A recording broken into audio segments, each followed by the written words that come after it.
इयत्तानिहाय व विषयनिहाय नोंदी लिहाव्या लागतात.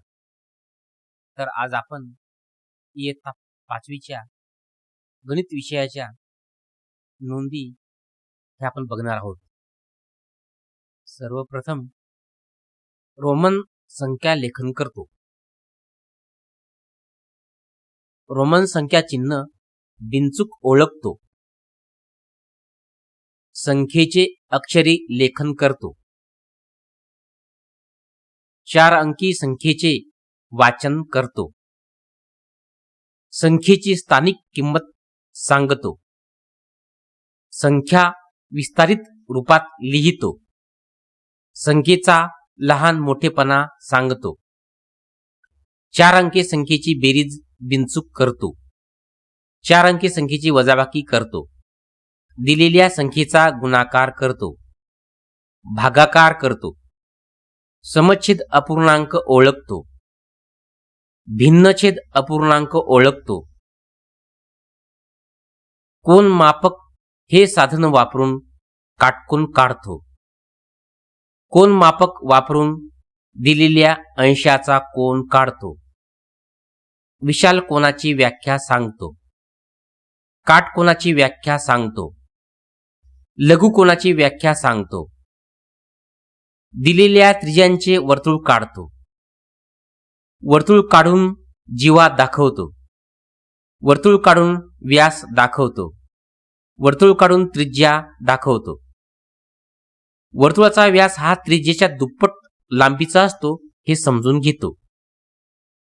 60 सेकंदाचा 1 मिनिट होतो हे सांगतो.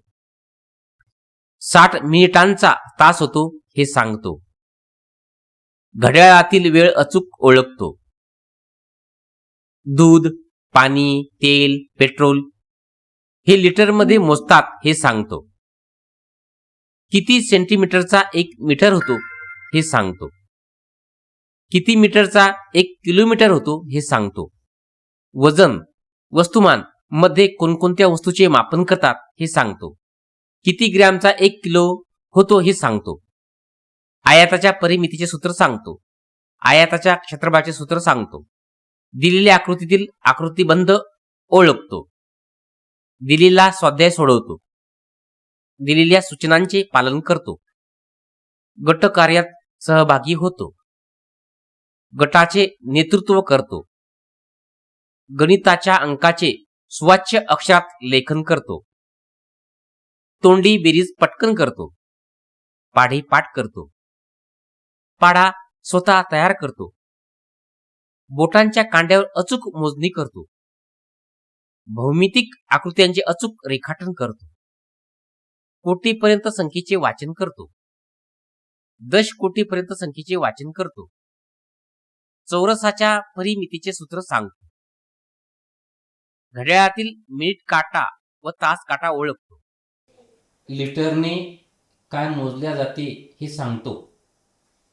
दिलेली संख्या पटकन ओळखतो. मीटरमध्ये काय मोजतात हे सांगतो. शाब्दिक उदाहरणे सोडवतो. गुणाकाराने पाढे तयार करतो.